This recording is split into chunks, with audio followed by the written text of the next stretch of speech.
espero esse dia chegar. Todo povo reconhecerá. Eu aguardo, Ele vem me buscar. Toda a terra o confessará. Eu não sei quando será, mas permanecerei em fé. Enquanto Ele não chegar, viverei a declarar: venha o teu reino e tua glória. Quando o céu se abrir, eu estarei ali, diante do trono, clamando santo. É o fim da dor, é o meu Senhor que vem. Ele vem.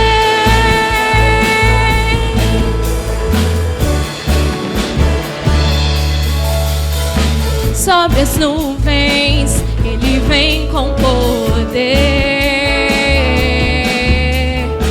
Nada e ninguém poderá deter.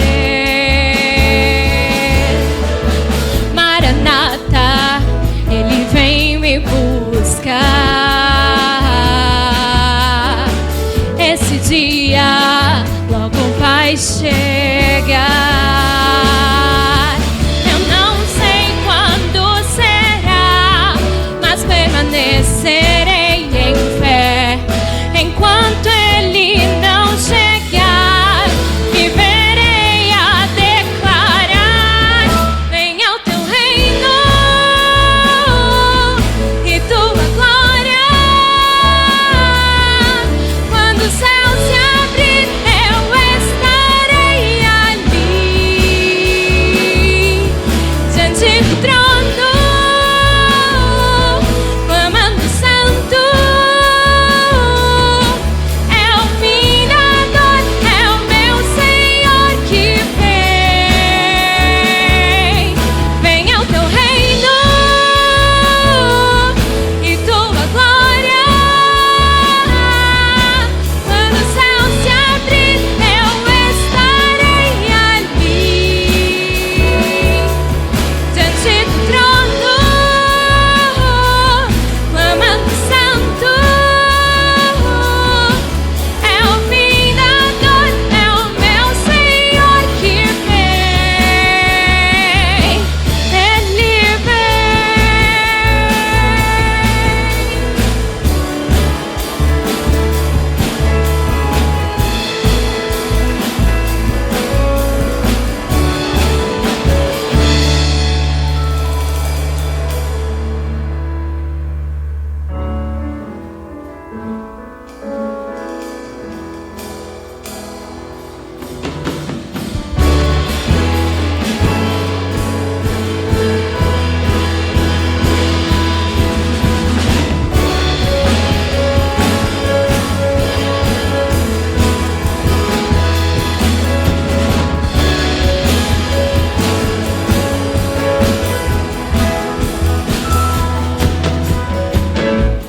nada vai me separar,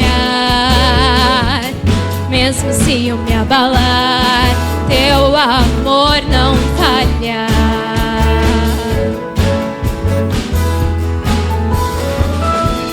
Mesmo sem merecer, tua graça se derrama sobre mim, teu amor não falha.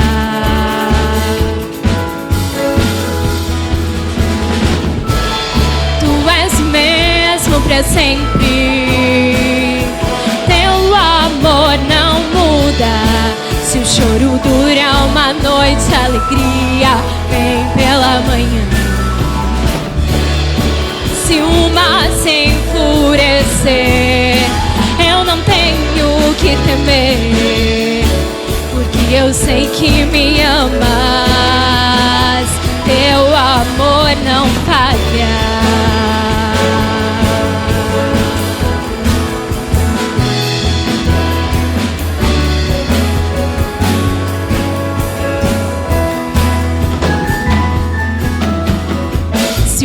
é forte e profundo mar. Tua presença vem me amparar. Teu amor não falha.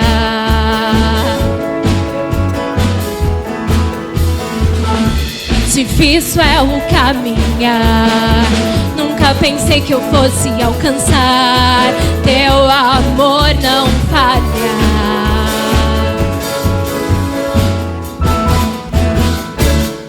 Tu és mesmo pra sempre.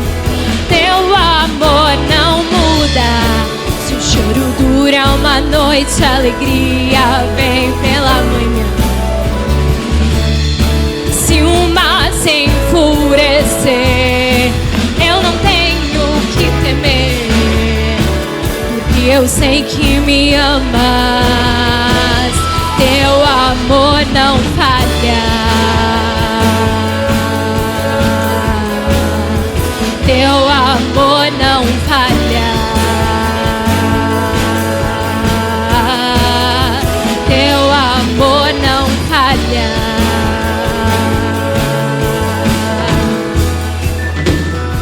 Tu fazes que tudo coopere para o meu bem. Tu fazes que tudo coopere para o meu bem. Fazes que tudo coopere para o meu bem. Fazes que tudo coopere para o meu bem. Pois tu és mesmo pra sempre. Teu amor não muda. Se o choro dura uma noite, a alegria vem pela manhã. Se o mar se enfurecer, eu não tenho que temer, porque eu sei que me amas. Teu amor não falha. Teu amor não falha. Teu amor não falha. Teu amor não falha.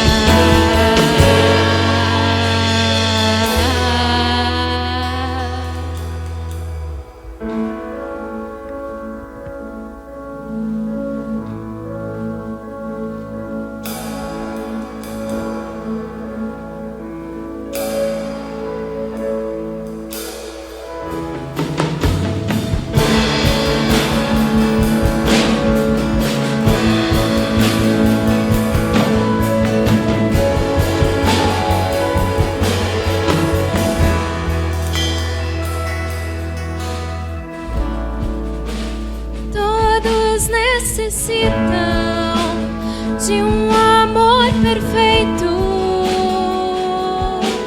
perdão e compaixão. Todos necessitam de graça e esperança, de um Deus que salva.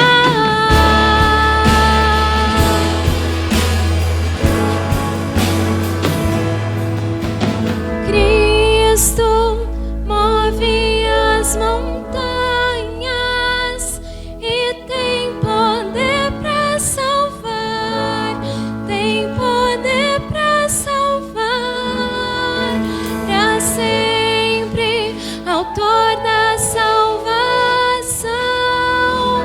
Jesus a morte venceu, sobre a morte venceu.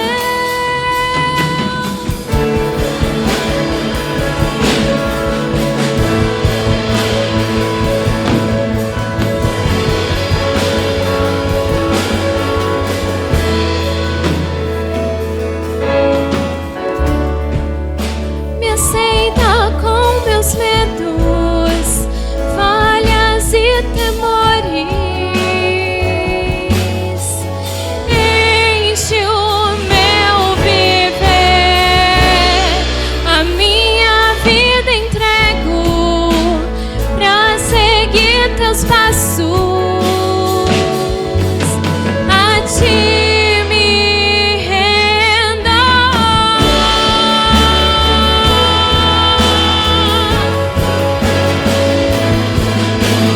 Cristo move as montanhas e tem poder pra salvar, tem poder pra salvar, pra sempre, autor da salvação.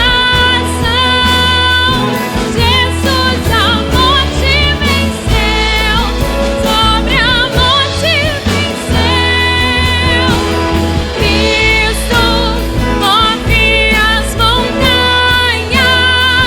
e tem poder pra salvar, tem poder pra salvar, pra sempre, autor da salvação.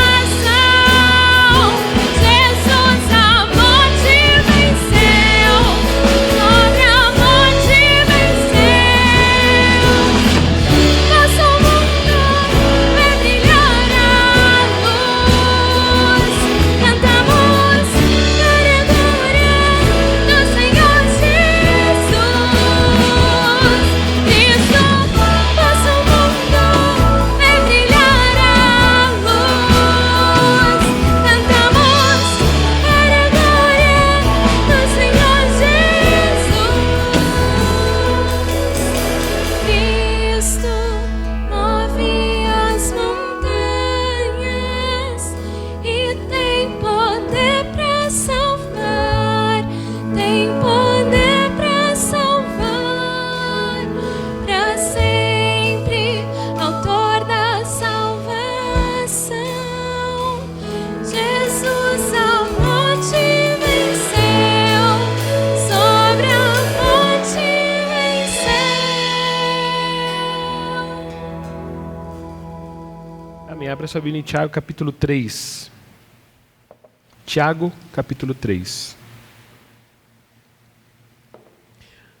Na semana passada nós lemos do versículo 1 ao versículo 12. E hoje nós vamos ler do versículo 13 ao versículo 18. Hoje nós vamos falar sobre a sabedoria para ser vivida e não para ser exibida.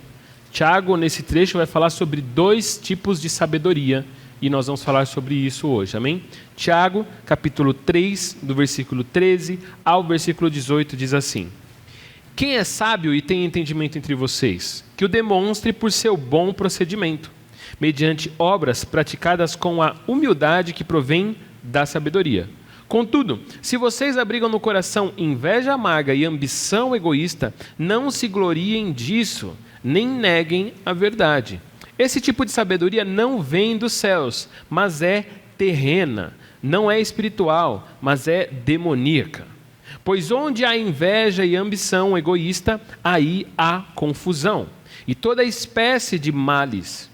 Mas a sabedoria que vem do alto é antes de tudo pura, depois pacífica, amável, compreensível, cheia de misericórdia e de bons frutos, imparcial e sincera. O fruto da justiça semeia-se em paz para os pacificadores. Pai, nessa manhã nós te louvamos pela Tua palavra e te agradecemos porque ela fala aos nossos corações, Pai. Te agradecemos porque é o Senhor quem toca o nosso coração, abre os nossos ouvidos, abre o nosso coração para que nós possamos perceber, Pai, aquilo que a Sua palavra quer nos proporcionar, Pai. Não é capacidade nossa, é um trabalho nosso, Pai, realmente é um esforço, uma disciplina da qual nós devemos dispor, porém nós sabemos que é graça, Pai. Sabemos que é algo do Senhor para nós, Pai. E é isso que nós queremos hoje, Pai. Receber o direcionamento do Senhor e sabemos, Pai, a respeito da sabedoria que vem do Senhor, Pai. Fala ao coração de cada um aqui, Pai. Todos nós necessitamos de sabedoria, Pai. E por isso eu te peço que o Senhor fale ao coração de cada um, segundo a sua realidade, segundo a sua necessidade, Deus. Em nome de Jesus, amém. Muito bem, antes da gente falar sobre a sabedoria, é interessante a gente pensar de onde vem esse texto. Na semana passada a gente falou sobre a língua, sobre o dominar a língua. E em síntese, em suma, o que a gente falou na semana passada é o seguinte, que nós cristãos devemos ter um falar que gera vida e não que gera morte.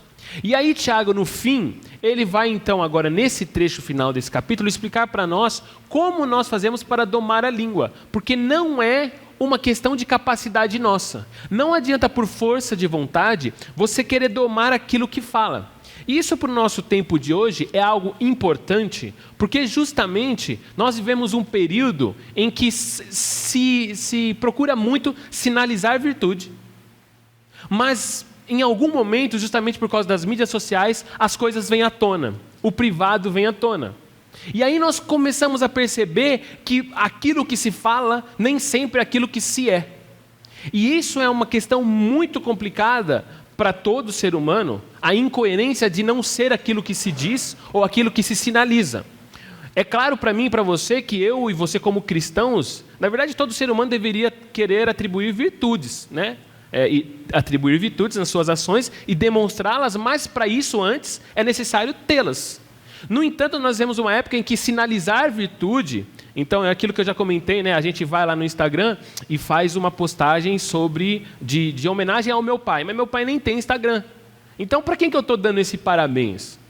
Isso é uma sinalização de uma virtude. Não estou discutindo se é certo ou errado esse fato, mas o que eu quero dizer é que o que Tiago fala para nós, e nós percebemos já na leitura do início desse texto, é que é o seguinte: a virtude, a sabedoria que vem do Senhor, ela não deve ser vendida, mas ela deve ser demonstrada em atitudes. E aí ele vai contrapor duas sabedorias, a sabedoria mentirosa e a sabedoria verdadeira. E para Tiago isso fica muito claro, porque o tempo que Tiago vive, para a gente entender sobre o que Tiago está falando aqui.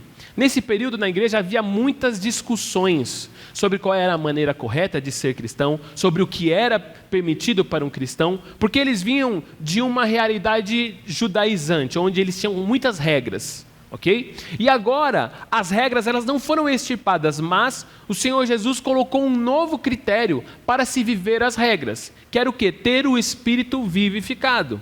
Então, o Senhor Jesus demonstra e nos ensina, e aí com a igreja primitiva isso fica muito claro no Pentecostes, que é agora o Espírito agindo no homem, que faz com que o homem viva a justiça de Deus. O que para Tiago é a vontade de Deus, aquilo que Deus quer que se estabeleça entre os homens. Como isso vai ser vivido? Através do Espírito, ou através da sabedoria divina.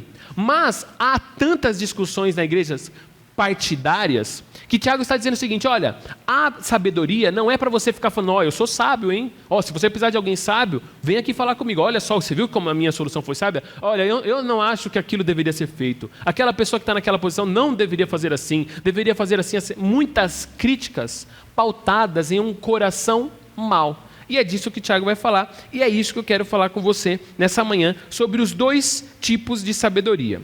Em primeira mão, vamos para o versículo 13 que diz assim: quem é sábio e tem entendimento entre vocês? Tiago já começa com uma pergunta, dizendo o seguinte: quem é que está se dizendo sábio?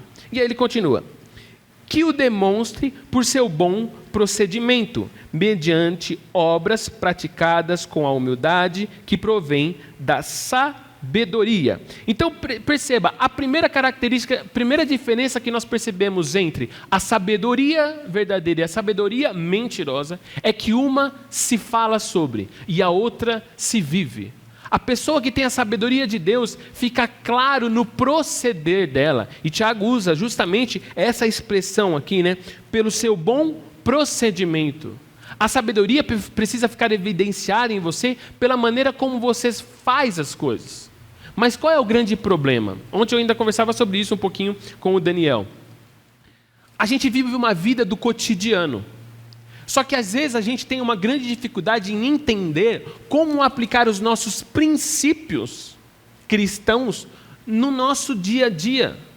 Não é? Essa semana teve um fato aí de um político, e aí eu estava vendo uma fala dele, e tem um momento que ele fala assim: eu fiz isso mesmo, mas toda roda de futebol isso acontece. E eu parei para pensar, eu falei assim, não. Eu pensei, na minha roda de futebol isso não acontece. E aí eu não estou... Pensei comigo, né? Mas isso, e aqui eu estou dizendo isso não na condição de sinalizar virtude, mas na condição de dizer o seguinte: nós cristãos temos que ter um estilo de vida que demonstre no cotidiano, quando ninguém vê, nós ainda temos os nossos princípios aplicados. É como pensar o seguinte: quando a gente olha para Gênesis, por isso que eu gosto muito do início, quando fala da criação do homem, para nós sabermos aplicar os nossos princípios. Quando Deus cria o homem, antes do pecado, ali está bem claro tudo que o homem foi projetado para ser. Ali há o trabalho, ali há o descanso, ali há o casamento, ali há tudo que nós ainda temos hoje, mas que por causa do pecado nós deturpamos. Então perceba que Deus criou o homem para trabalhar, mas qual é o problema? Que muitas vezes o homem trabalha pelo trabalho. E ele não trabalha para justamente evidenciar os princípios que Deus colocou para si. E aí se fica preocupado com tantas questões do trabalho, que não o principal. O Senhor nos criou como trabalhadores para nós suprirmos as nossas necessidades. Esse é o básico. O que vier depois, veio depois, mas o princípio do trabalho é suprir as nossas necessidades e dignificar-nos no sentido de que nós estamos fazendo aquilo que nós fomos criados para fazer. Nós somos criados para trabalhar. Então a primeira condição que nós vemos em Tiago é que a sabedoria verdadeira, ela é vivida e não falada. Ela não é exibida. Sabe o que significa exibir? Significa segurar a amostra.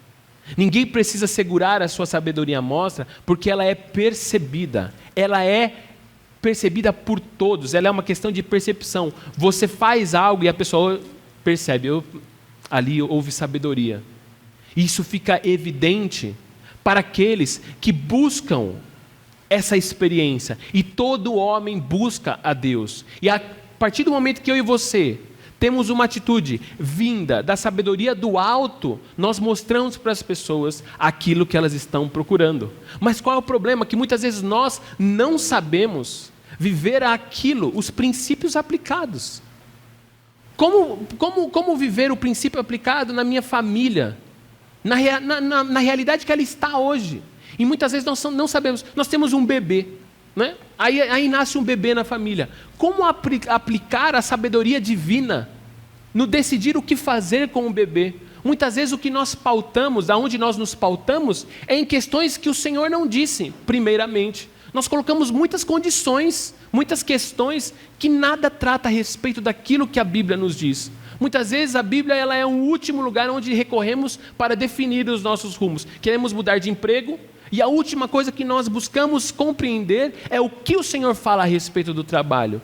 Queremos casar, e aí começamos a namorar, e a última coisa que um casal de namorados conversa é sobre as coisas que estão estabelecidas para um casal. E aí qual é o problema? Não vivemos a sabedoria de Deus. Por quê? Vivemos a sabedoria mentirosa.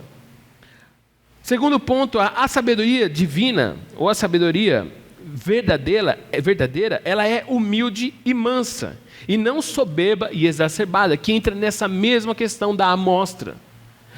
Eu preciso ter sabedoria, meus irmãos, do Senhor, para viver melhor. Não é para mostrar para as pessoas. Você precisa ter sabedoria, é para a sua experiência de vida ser melhor, por causa de de que reino você faz parte. E é engraçado porque Tiago já falou sobre isso conosco. No capítulo 1 ele disse, olha, versículo 5, se algum de vocês tem falta de sabedoria, peça a Deus que a todos Ele dá livremente. E a última coisa, às vezes a gente tem uma situação, estou numa encruzilhada, e agora o que eu faço? A última coisa que a gente faz é, Senhor, me dá sabedoria. E aí após essa oração, a gente recorre aos princípios. Mas a última coisa muitas vezes que a gente faz é, Senhor, me dá sabedoria. Porque a Bíblia diz, e é claro, olha, quem tem falta de sabedoria, eu não sei o que fazer nessa situação. Peça a Deus, porque a todos Ele dá livremente. Nós buscamos muitas vezes mais conhecimento do que sabedoria. Aí você diz para mim, mas não é a mesma coisa? Não. Às vezes, aí vou voltar para a questão do filho, tá? Porque a gente teve um bebê, 2 bebês, e às vezes a gente vai tomar decisões, a gente busca mais conhecimentos científicos, influenciadores, não sei o quê, do que propriamente buscar sabedoria de, olha, Tá, mas o que é prioridade? A gente vai buscar um emprego ou vai encontrar uma carreira, o que quer que seja, e a nossa última questão são os nossos princípios. Por que não fazemos isso? Porque não somos humildes. Porque a gente nunca quer estar na condição de entender, olha, eu não sou sábio. O princípio da sabedoria, eu acredito que eu não tenho sabedoria. E por isso eu preciso pedir a Deus. Mas já percebeu que a gente é a nossa primeira prontidão, como soberbos e soberbas? É muitas vezes, na primeira questão que alguém fala, mas como é que você vai? Não, pode ficar tranquilo, eu sei como que eu vou resolver. E está claro que você não sabe. Não, eu sei como vou. Não, pode ficar tranquilo. E ali, às vezes, a pessoa está no objetivo de te servir. E alguém que, às vezes, tem mais sabedoria, e a gente é assim normalmente com os pais, né? Filho, você não acha que, não, pai, pode ficar tranquilo. E a gente já reclusa a sabedoria. A gente já foge do cabelo branco, que é muitas vezes onde está a sabedoria. Mas a gente não quer ouvir. Por quê? Por causa da soberba. Porque não somos humildes. Versículo 14. Contudo, se vocês abrigam no coração inveja amarga e ambição egoísta, não se gloriem disso, nem neguem a verdade.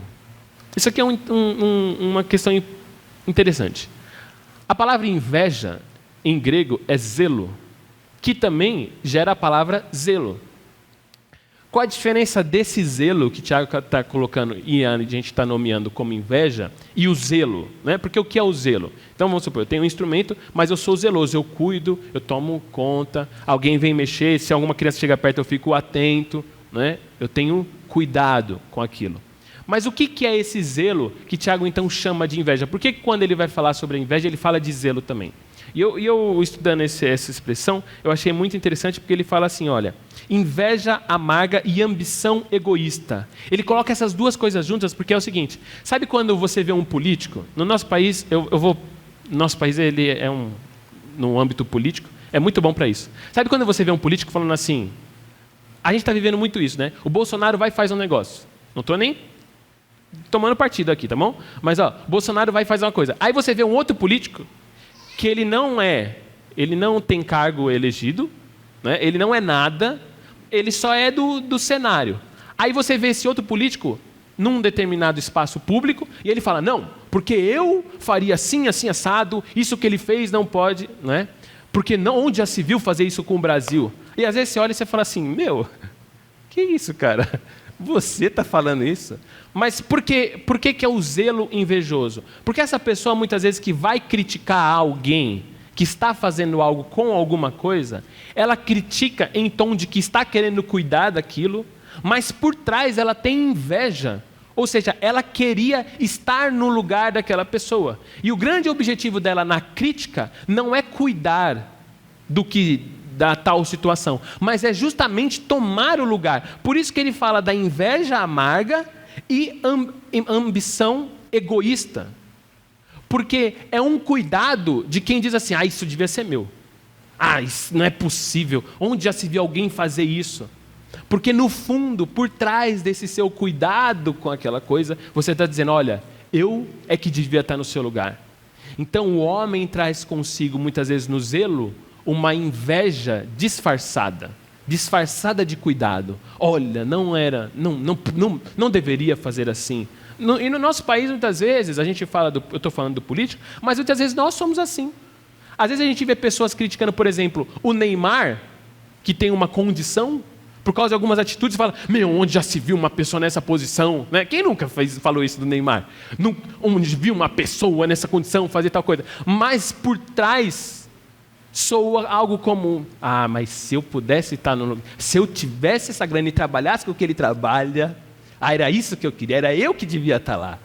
Mas você não tem a habilidade do Neymar. O diferente disso, o que é? Na sabedoria verdadeira. Muitas vezes alguém vem, você viu o que tal fulano está fazendo com tal coisa? Você viu? E o seu zelo, aquele que é cristão e tem a sabedoria, sabe que o melhor que pode fazer é orar pela pessoa. Porque daqui de onde eu estou, eu não posso fazer nada. Os erros ou acertos, os erros do Bolsonaro, daqui de onde eu estou, nesse momento, eu não posso fazer nada. Sabe o que eu deveria fazer pelo presidente do país, pelo governador, pelo prefeito? Orar. Orar, sabendo que esse é o melhor que eu posso fazer em qualquer situação. Mas não dar uma crítica como quem quer demonstrar, não, porque eu naquele lugar, né? Mas perceba que isso é uma sabedoria exibida. E Tiago continua, não para por aí, né? Versículo 15, esse tipo de sabedoria não vem dos céus, mas é terrena, não é espiritual, mas é demoníaca.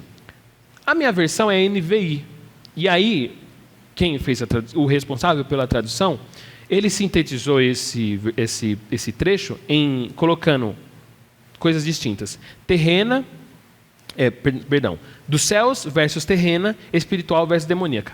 No original, aqui Tiago usa 3 palavras. Uma é terrena, ele fala que essa sabedoria é terrena, é carnal, ele usa psique no sentido de animal, é carnal, e demoníaca. Ele usa 3 palavras para contrapor. Então, quando ele fala que é terrena, contrapondo com o que é dos céus. Quando ele fala o que é carnal, contrapondo o que é espiritual. E quando ele fala demoníaca, é contrapondo com o que é divina. E é interessante pensar nisso, porque a sabedoria do Senhor ela é celestial, ou seja, o que é uma sabedoria celestial? Que tem bases em princípios dos céus. Ok? Então, o reino dos céus é o nosso reino. Então, as nossas ações e nossas falas colocam como importante os princípios deste reino. Então, para colocar como seguinte, quando eu vou decidir sobre um trabalho, a minha preocupação não é o quanto eu vou ganhar em primeiro lugar. Não que isso não seja importante, mas essa não é a prioridade no reino de Deus. A prioridade no reino de Deus é a minha vida, é o quanto esse trabalho vai afetar no meu todo da minha vida. Então, quando eu vou escolher uma namorada, eu já estou muito bem resolvido e maravilhosamente bem resolvido, porque eu orei bastante. Mas, tem que fazer esse parênteses, deixar bem claro. Mas quando um jovem vai procurar uma namorada, ele deveria recorrer primeiramente aos princípios do reino. O ministério dele, aquilo que o Senhor põe para ele ser um marido, se ele vai conseguir ser um bom marido naquela realidade, os objetivos da namorada e vice-versa, tá? A namorada devia fazer a mesma, ter isso como... Mas quando a gente vai escolher a namorada baseada na sabedoria humana, ou carnal, ou demoníaca, o que a gente vê? Se ela é bonitona, se ele é bonitão, se ela tem dinheiro, ou se ele tem dinheiro, se ela tem uma família que vai dar uma herança boa, ou não. Se os filhos vão ficar bonitos, que às vezes a lata não ajuda, mas você quer fazer um bem bolado, mais com menos dá mais ou menos. Né? Perceba que isso é a preocupação carnal, mundana. Entende? Como nós buscamos ter a sabedoria celestial, qual é o nosso princípio? Eu conversava disso com o Daniel ontem. Vou comprar um carro. O que a sabedoria carnal diz e o que a sabedoria celestial nos coloca? Mas percebe que a gente, muitas vezes, para tomar decisões desse tipo, não recorre à sabedoria verdadeira, e aí dá cabeçada por quê? Quem não tem sabedoria, peça. Mas muitas vezes a sabedoria está ali, a gente sabe o que tem que fazer. Eu sei, mas na hora de fazer... Por quê? Qual é o problema? A sabedoria verdadeira é para ser vivida. Por isso que às vezes a gente conversa com pessoas e a pessoa fala, não, eu sei o que os princípios... Eu sei que você sabe. E nós vivemos um período em que nós temos pessoas que pregam o conservadorismo e se dizem os seguidores dos princípios cristãos. Legal. Só que daí, a você ser um cristão, é uma distância. Porque gostar de princípio cristão é mole. Pô, quem não quer alguém que dá outra face do lado? Não é? Quem não quer alguém que cuide da família? Pô, todo mundo. Mas a grande questão é como ser isso. A sabedoria é para ser vivida. Versículo 16. Pois onde há inveja e ambição egoísta, aí há confusão e toda espécie de males. Sabe o que significa essa confusão aqui para Tiago? É aquilo que ele já falou no capítulo 1 e no 2, sobre a pessoa dúbia. Fala uma coisa, mas é outra. Fala uma coisa aqui e daqui a pouco fala outra coisa ali. Tiago está mostrando para nós que a sabedoria mentirosa, ela não é que ela gera confusão só, mas ela gera confusão porque ela parte da confusão. Porque dentro do homem existe uma ambiguidade, existe uma luta. E quando o espírito não vence a carne, as nossas ações de sabedoria são geradas de confusão.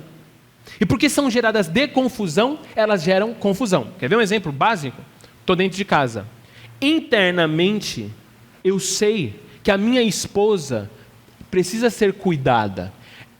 Pelo que eu conheço, eu sei que se tem alguém que tem que morrer no casamento, é quem? O homem. O homem morre pela mulher. Mas quando acontece um conflito, o que a minha fala faz? Mata a esposa. Ah, você também não sei o quê, por que você não... E a gente se torna... Por que vira uma confusão dentro de casa? Porque antes a confusão começou aqui dentro. De um lado eu sei o que eu deveria ser, mas do outro eu sinto coisas diferentes. Você já reparou que as nossas grandes cabeçadas são quando a gente vai pelo que a gente sente e não pelo que a gente sabe? Porque muitas vezes o que a gente sabe está claro para nós, mas o que a gente sente, a nossa vontade, é outra. O nosso desejo é outro. E a gente responde muitas vezes ao desejo. Por isso a sabedoria mentirosa, ela é do tipo, não só que se exacerba, mas que confunde o nosso interior. Ela fala assim, mas tudo bem, você está querendo, eu sei que o certo é isso, mas não dá vontade de... Perceba que foi assim que a serpente tratou com Eva, colocando a confusão. E aquela ação que partiu da confusão, gerou uma confusão que está aí até hoje para nós. Amém? Mas aí no versículo 17, Tiago não fica por aí. Ele agora vai mostrar para nós, já que ele declarou e deixou bem claro, né, o que é uma sabedoria mundana, demoníaca.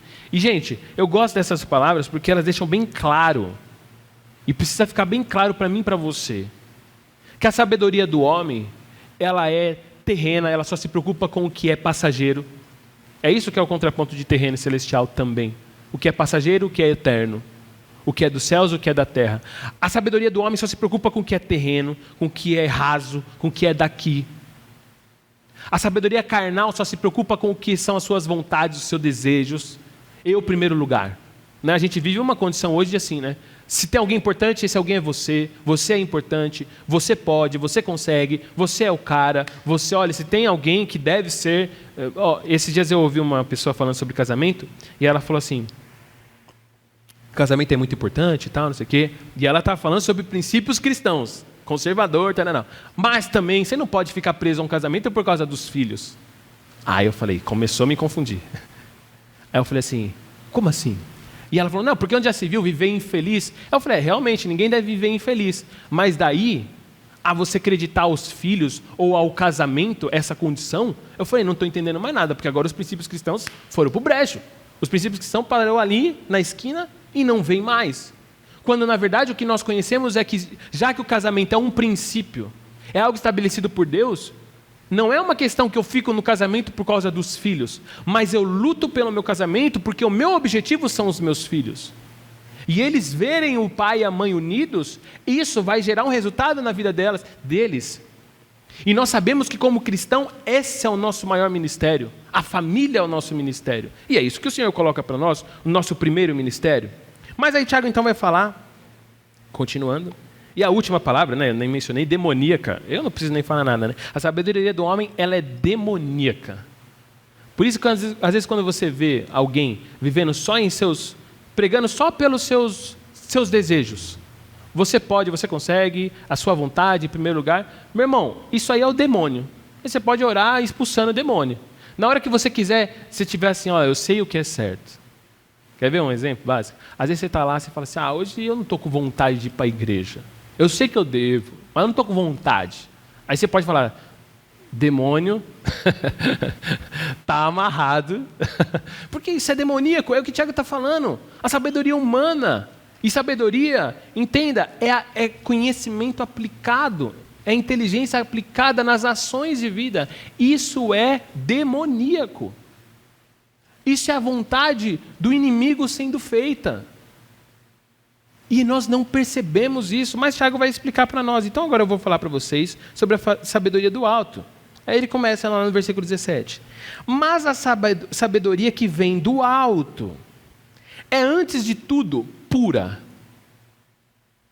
Aí eu volto no exemplo lá do político, né? Eu estou falando desse caso porque veio à tona. Mas isso serve para mim e para você. Ela é pura porque é o seguinte: esse pura significa que é irrepreensível. Porque não existe por trás um desejo. Sabe qual é o grande problema da sabedoria publicizada? É isso. Que a pessoa, ela sinaliza tanta virtude, põe lá no Instagram as suas benfeitorias e tal, que quando o mal vem à tona, porque quem é que não erra no privado? Todos nós erramos. Mas o que Tiago está dizendo sobre o puro é o seguinte: sabe quem é irrepreensível? Não é quem não erra, mas é quem sabe dos seus erros. Quem deixa claro qual é a sua debilidade. Quem deixa claro qual é a sua dificuldade. Por isso, quando ele erra, o diabo, sabe aquela história de que tem gente? Isso era muito comum na nossa juventude. Às vezes a gente fala assim: meu, se manifestar o demônio aqui, os jovens lá, né? Quando a gente era jovem, manifestar o demônio aqui, alguém na igreja, você vai expulsar? Ixi, não sei, né, mano? Vai que o demônio começa a falar uns bagulho aí. Aí a gente fica nessa discussão absurda. Por quê? Porque não era puro. A pessoa não tinha uma pureza no sentido de, olha, o que ela fazia no privado preocupava. O que o jovem fazia no privado preocupava ele daquilo que ele poderia ser acusado. Por isso que o diabo não nos acusa como cristãos. Não deveria, pelo menos, poder nos acusar. Por quê? Não é porque eu não erro, mas é porque se tem alguém que sabe do meu erro, sou eu. E por isso eu os confesso ao Senhor. E se o diabo chegar para mim: você pecou e tal coisa, cadê a novidade? Se tem alguém que sabe disso, sou eu e Deus. E eu não posso ser acusado. Por isso que o diabo é o acusador, porque ele quer trazer à tona aquilo que no privado você esconde. Então Tiago diz: a primeira coisa que a sabedoria que vem do alto ela é pura. As ações que são feitas e tomadas por causa do que nós conhecemos dos princípios do reino dos céus, elas são puras, porque não traz consigo um objetivo. Eu não sou sábio dentro da empresa porque eu quero ganhar um cargo mais alto. Eu sou sábio dentro da empresa e tenho atitudes de sabedoria porque eu sei que isso vai me fazer melhor no meu relacionamento com Deus. Eu não tento ser sábio dentro da minha casa para mostrar para minha mulher que eu sou o bonzão ou para os meus filhos que eu sou o bonzão. Mas eu faço isso e busco isso para a minha experiência com o Senhor ser melhorada, aprimorada. E assim a minha experiência de vida com os meus irmãos serem aprimorados. Eu tento ter sabedoria com o dinheiro, não é para ser mais rico, não é por ambição, mas é porque eu sei que o sentido do dinheiro está na palavra do Senhor. Por isso Tiago diz: primeira coisa, a sabedoria que vem do alto, ela é pura. Depois, ela é pacífica. Ela não gera guerra. O Alexandre vem para mim falar alguma coisa, você viu que o Caio, não sei o quê, e a minha atitude é de pacificar. Mas existem pessoas que muitas vezes vai apagar, sabe a pessoa que apaga um fogo com o querosene? Você nem sabe, Alexandre, se eu te contar então que não, nem vou falar. Não, nem e já atiça na pessoa algo que o coração dela... E muitas vezes nós temos isso no nosso dia a dia. Muitas vezes nós estamos em grupos de WhatsApp que mais gera confusão no nosso coração e irritação. E para nós bastava sair. Seguimos pessoas que geram em nós um sentimento de angústia, de competição, de rivalidade, que para nós bastava deixar de seguir. Para viver em paz, para aprender, ou mesmo se consertar. Mas nós não sabemos viver uma sabedoria que é pacífica, não passiva. Terceiro ponto que Tiago põe a respeito da sabedoria é que ela é amável. E no original, essa palavra também pode ser traduzida por indulgente, que significa alguém pronto para perdoar. Sabe quando você tem um conflito com alguém chega, tal coisa. Aí a ira, eu sou uma pessoa meio assim, eu saio do 0 ao 100 rápido, mas depois eu esqueço. Mas na hora, já me sobe o sangue. E se alguém, às vezes a Bárbara vai me falar alguma coisa, e às vezes eu falo até para ela, não me fala agora porque eu já fico, às vezes ela conta alguma coisa do trabalho, uma situação, conversando, Mas o meu espírito sindicalista, eu já falo, é um absurdo no seu trabalho alguém aceitar. Mas é porque muitas vezes eu não tenho a sabedoria divina, né, exposta, aí eu exponho para ela uma sabedoria mundana, que é de rivalidade. E às vezes eu corro o risco de inflamá-la, e não de pacificá-la de, mas você não acredita que... Mas na hora, né, alguém que veio do chão de fábrica... A sabedoria divina, ela é amável, ela é pronta para perdoar. Tal coisa, na hora seu coração já inflama, mas você é pronto para falar, para compreender a pessoa e falar, tudo bem, vamos deixar passar e vamos começar de novo? Vamos de novo? Vamos. Isso é difícil, eu sei que é difícil.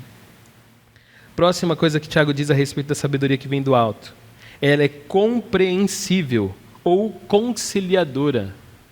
Muitas vezes a gente vive esse problema. As pessoas vêm para nós numa situação e a gente não consegue compreender a pessoa. A gente não consegue olhar o lado da pessoa. No casamento isso é muito fácil. A gente faz algumas reclamações e a outra pessoa está sempre pronta para falar, mas e você que também não? E a gente para pensar, poxa, eu não sabia disso. Mas por quê? Porque nós não sabemos nos colocar no lugar do outro. Não somos sábios ao ponto de sermos compreensível. O próximo ponto que Tiago põe são duas coisas juntas que ele diz, cheia de misericórdia e de bons frutos, e aí isso nos volta ao capítulo 2, quando ele fala da fé e obras. Dizendo que, olha, a sabedoria que vem do alto, ela é misericordiosa, ela percebe no outro a falha, o defeito, a dificuldade, e percebe que eu também sou um miserável. E se eu estou um pouquinho melhor que meu irmão, é porque a graça do Senhor me alcançou um pouco antes, e essa sabedoria me alcançou um pouco antes, e por isso eu tenho bons frutos, ou boas ações com meus irmãos. E por isso eu vou socorrer o meu irmão. E não, esses dias eu li um texto que fala sobre esmola, né? E eu fiquei muito contente porque é algo que eu pensava há muito tempo. Às vezes você vê pessoas que vai dar um dinheiro para alguém na rua e fala, eu não vou dar porque ele vai usar para tal coisa. E a gente não compreende muitas vezes que aquilo que eu faço não diz respeito ao que o outro vai fazer, mas diz respeito ao que eu sou. Então eu vou ajudar, se ele vai usar aquilo para o mal, meu irmão, eu não posso decidir por ele. E muitas vezes nós vemos pessoas que são assim no seu trato. Elas exercem misericórdia, não, vem aqui, eu vou te ajudar, mas deixa eu te falar uma coisa, e dá aquela lição de moral, como se fosse o proprietário da sua vida agora. E muitas vezes a gente não tem a misericórdia, ou seja, a percepção de um miserável para com a pessoa. E aí tem as boas ações. Imagine se Jesus fosse dar lição de moral com tudo que ele fez por nós. Ele deixou o seu ensinamento e disse, vai e viva.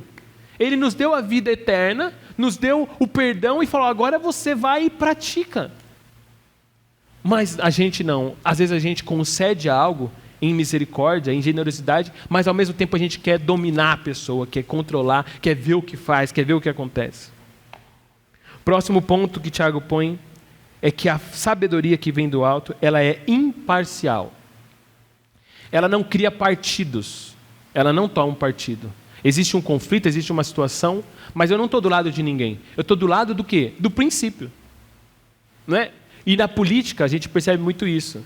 Nunca você parou para pensar assim, poxa, esses dois estão brigando, mas me parece que cada um está defendendo só a si mesmo. Ninguém está preocupado com o Brasil, ninguém está preocupado com o Estado, porque parece nessa discussão, né? Vão discutir sobre o nosso país, sobre o que fazer administrativamente, mas a discussão vira eu acho melhor isso, eu sou melhor nisso, eu sou aquilo, e um começa a atacar o outro e a gente fala, tá, mas e o nosso país?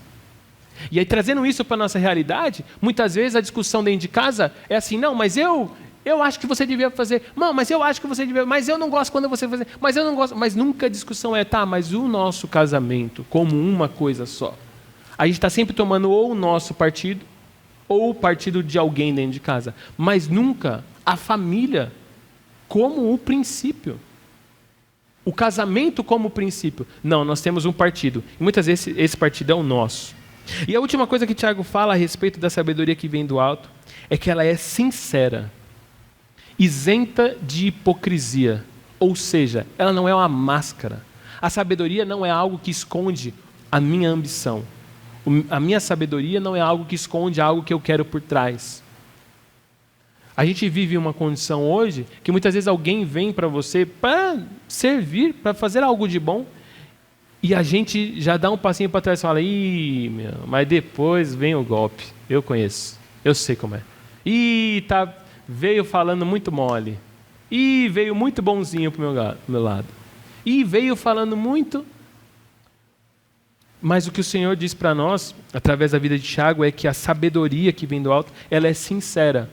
Por isso que a sabedoria que vem do alto, ela é pacífica, ela não gera guerra, mas ela não é passiva. E a sabedoria que vem do alto, tem horas que ela vai falar, tem horas não, ela sempre vai dar a real. Por isso que Jesus chega no templo e quebra tudo que é comércio dentro do templo. Jesus se ira e devasta o templo com um chicote, como diz lá o texto. Mas como ele demonstra a sabedoria que vem do alto? No amor. Porque após ele quebrar tudo, o texto lá diz que ele continua no lugar, curando e ensinando. Mas muitas vezes a nossa sabedoria humana, ela vem da realidade. Eu vou falar uma coisa para você. Vou falar a verdade aqui. E a nossa verdade, ela não tem amor nenhum. Não tem amor. E aí a pessoa, ela ouve aquilo que você diz e realmente tudo que você diz é verdade. Mas você queria tanto mostrar a sua sabedoria, que de amor nada sobrou para a pessoa. Então para ela não fica o ensinamento, fica a constatação de que você é sábio. Mas o amor é que faz com que a sua sabedoria passe para o próximo. Por isso que o Senhor Jesus, ele consegue formar 12. Porque a sabedoria que vem dele revela, tem uma hora que ele fala para os discípulos: até quando eu vou ter que aguentar vocês com essa pouca fé? Aí você pode olhar e falar assim: olha, foi sincero demais, hein, Jesus? Sim, mas esse mesmo que foi sincero demais, que foi sincero ao ponto de continuar e ensiná-los e mostrá-los como fazer ou o que fazer. Por fim, Tiago no versículo 18 diz assim: o fruto da justiça semeia-se em paz para os pacificadores. Isso, para a gente compreender um pouco melhor, seria dizer o seguinte: a sabedoria dos céus, que vem a nós por intermédio do Espírito, ela cria um ambiente possível de se plantar e brotar a vontade de Deus. Em suma, quer dizer o seguinte: quando nós exercemos uma sabedoria dos céus, nós criamos entre nós um ambiente que é possível a vontade de Deus ser vivida. Sabe por que muitas vezes a gente não vive a vontade de Deus dentro da nossa casa? Porque muitas vezes a sabedoria que determina as ações e falas não vem do alto. A sabedoria vem do homem. Aí a gente não cria em casa um ambiente possível. Quer ver um exemplo? Está lá o casal. Aí um dos dois para e pensa assim: acho que a gente precisa orar. Mas como é que eu vou falar que a gente precisa orar, se agora há pouco eu estava ali quebrando o pau e falando um monte? Agora eu não tenho cara para pedir para orar. Né? O que acontece é o seguinte: aquilo que foi feito antes não partiu da sabedoria do alto. E por isso não se criou um ambiente, ou não se arou a terra para se plantar a semente da justiça, ou a semente da vontade de Deus feita. E aí não se vive realmente. Após uma briga, não se consegue ler a Bíblia. Porque essa briga foi uma briga de partidos dentro de casa. Após um problema financeiro, não se consegue orar. Por que não se consegue orar? Porque o problema financeiro foi vivido, ou se vive, por causa de uma decisão tomada por vontades e desejos humanos, ou por questões e princípios terrenos, ou por questão demoníaca. E aí não se consegue viver a vontade de Deus, porque não se arou a terra com a paz que vem dos céus. A gente não cria o ambiente possível da vontade de Deus ser vivida. Só ara a terra o semeador.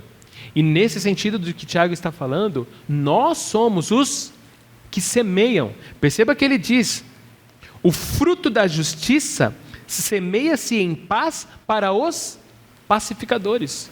Esse versículo contrapõe o versículo, ou complementa, o versículo do capítulo 1, versículo 20, que diz assim: pois a ira do homem não promove a justiça de Deus. Não é na base da ira que você vai para a igreja e eu vou te pegar. Às vezes com criança você tem que forçar ela, não tem jeito, porque é o método dela. Mas não é na briga que você vai estabelecer. Não, nós vamos orar aqui sim. O que é isso? Imagina, como é que vai orar depois de um negócio desse? Não tem nem como. Nós vamos ler a Bíblia. Eu conheci uma pessoa que o castigo de um dos filhos era ficar lendo a Bíblia no canto. Qual é a percepção que essa criança vai crescer sobre ler a Bíblia, se Deus não misericordiosamente converter o coração dela? De que ler a Bíblia é um castigo. Perceba que o ambiente é criado pelo pacificador. Eu entrei numa empresa uma vez, finalizando, e aí, primeiro dia de trabalho, e nessa empresa, o pessoal almoçava tudo junto. Tudo junto. Acho que eu já contei essa história aqui, já contei com certeza. Almoçava junto. E aí eles tinham um trote. No primeiro dia de trabalho de alguém, eles sentavam todo mundo junto, eram umas 10, 12 pessoas, sentava todo mundo junto. E aí eles davam a mão e falavam assim: a gente sempre ora antes de comer, e quem entrou ora. Só que eles faziam isso, era um trote. Só que o problema é que aquele dia eles pegaram um crente pela frente. Tinha muitos crentes na empresa, tinha muitos crentes ali, né? Aí eles fizeram a roda e tal. Aí deram a mão e falaram: Leandro, a gente sempre ora e o primeiro dia de trabalho de alguém, a pessoa ora. Aí eu dei a mão, achei estranho, né? Aí eu olhei para o lado e falei: sério? Sério. Aí eu falei: beleza. Senhor Jesus, muito obrigado, tal. Orei em nome de Jesus, amém. Amém, e já fui para remate, né? Já fui pegar. Quando eu olhei, eu senti o clima estranho. Ficou todo mundo assim, olhando. Aí eu falei: o que foi, pessoal?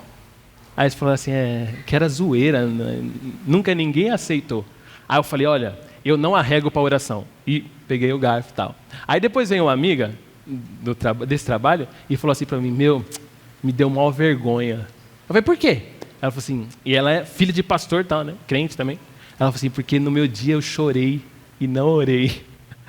Aí eu falei assim: mas qual foi a vergonha? Porque você orou. Ninguém nunca tinha orado. Aí eu, conversando com ela, zoei, brinquei pra caramba com ela. Mas por que eu estou dizendo isso? Porque o que ela não percebeu é que ali tinha muitos cristãos mesmo, além dela. Mas eles não perceberam que eles tinham preparado o ambiente.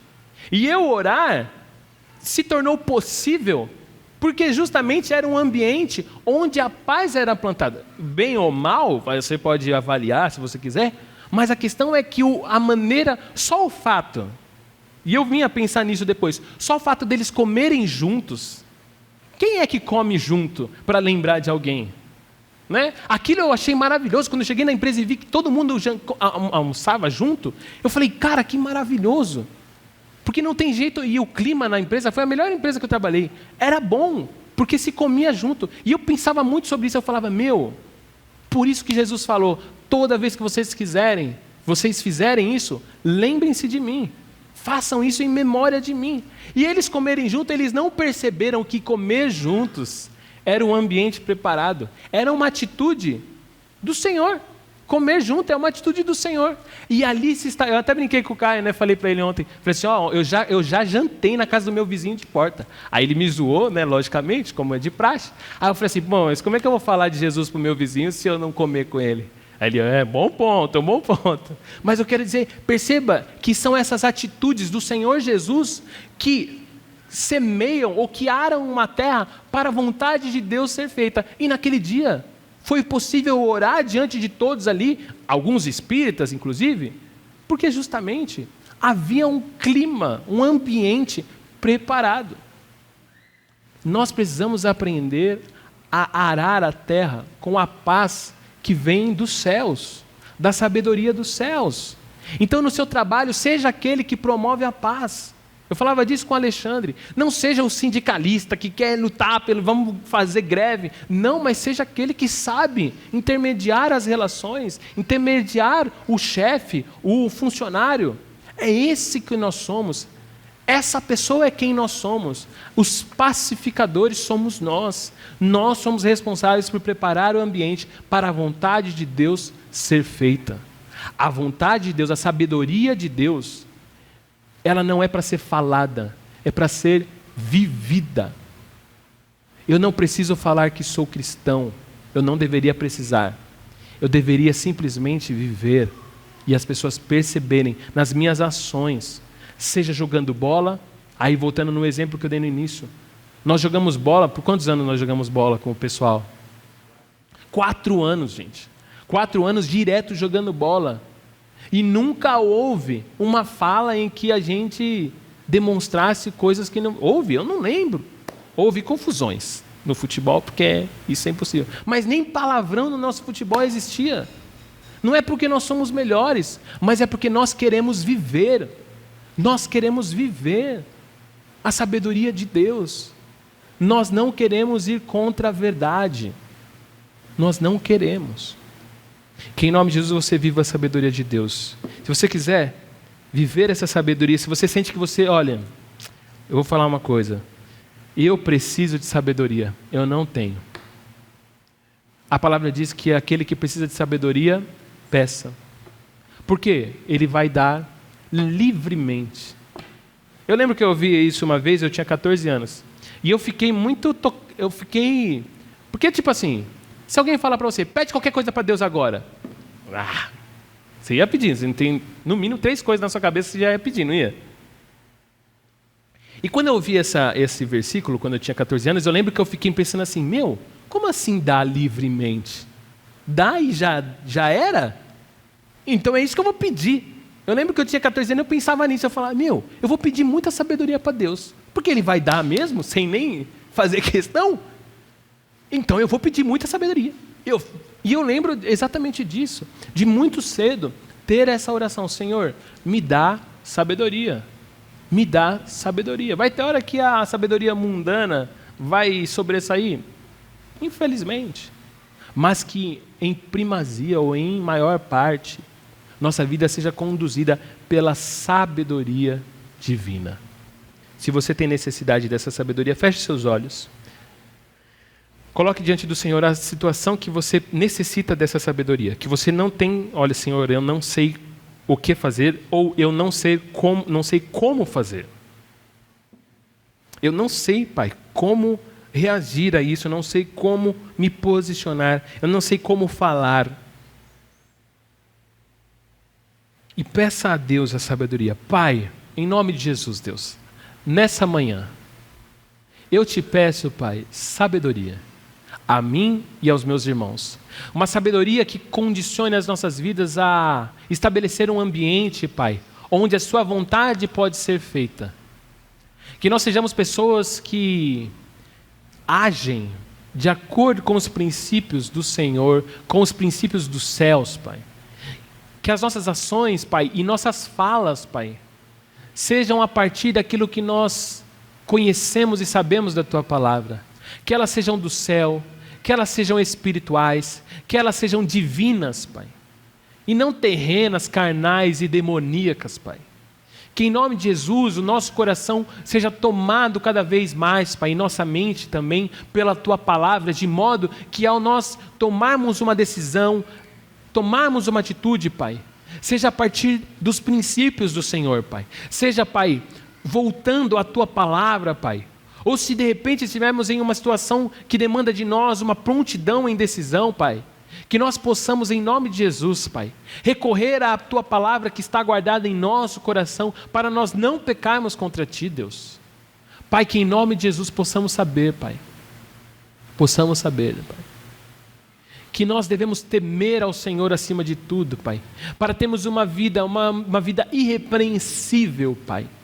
Um caminho não de quem é perfeito, mas de quem está, Pai, na direção da perfeição, Pai. Deus, em nome de Jesus, o Senhor conhece o coração de cada um aqui, Pai, de cada casal, cada família, cada pessoa. E o Senhor sabe em cada situação a dificuldade que cada um tem tido, Pai, em exercer e expressar sabedoria, Pai. Mas Deus, em nome de Jesus, eu te peço que o Senhor dê, Pai, a cada um aqui sabedoria, Pai. A Tua Palavra diz que o Senhor nos dá livremente, é isso que nós precisamos hoje, Pai, de sabedoria, sabedoria para definir as nossas prioridades, sabedoria para viver os nossos dias, sabedoria para adquirirmos coisas, sabedoria para agirmos no trabalho, sabedoria para conversarmos, falarmos com os nossos cônjuges, sabedoria para falarmos com os nossos pais, com os nossos filhos, sabedoria do Senhor, Pai. Que quando as pessoas nos verem agindo e falando, que elas possam ter o vislumbre, Pai, dos céus, Deus. Porque em nós age o Seu Espírito, Pai. Em nome de Jesus, Deus. Em nome de Jesus, Pai. Amém.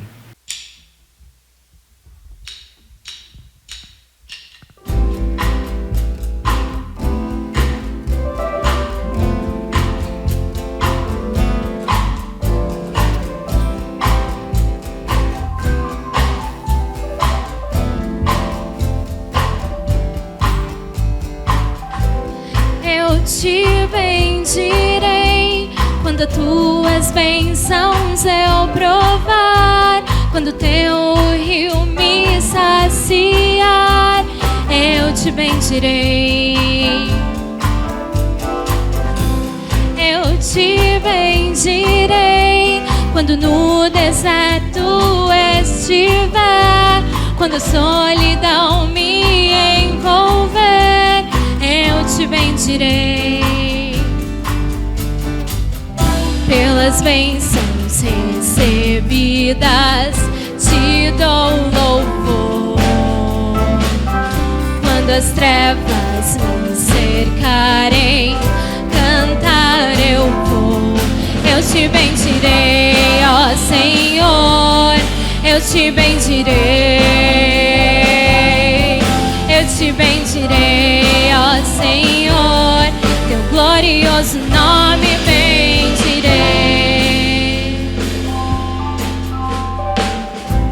Eu te bendirei quando a luz do sol brilhar em mim, quando tudo certo estiver, eu te bendirei. Eu te bendirei no caminho de aflição. Se a dor tomar meu coração, eu te bendirei. Pelas bênçãos recebidas te dou louvor. Quando as trevas me cercarem, cantar eu vou. Eu te bendirei, ó Senhor, eu te bendirei. Eu te bendirei, ó Senhor, teu glorioso nome bendirei. Eu te bendirei, ó Senhor, eu te bendirei.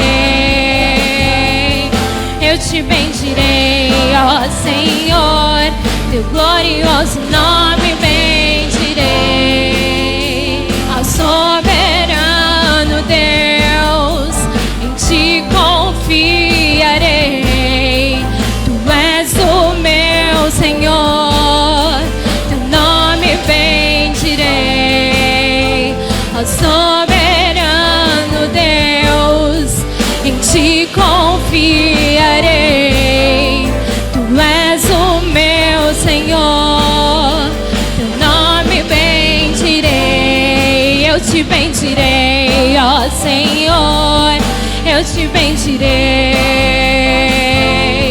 Eu te bendirei, ó Senhor, teu glorioso nome bendirei. Eu te bendirei, ó Senhor, eu te bendirei. Eu te bendirei, ó Senhor, teu glorioso nome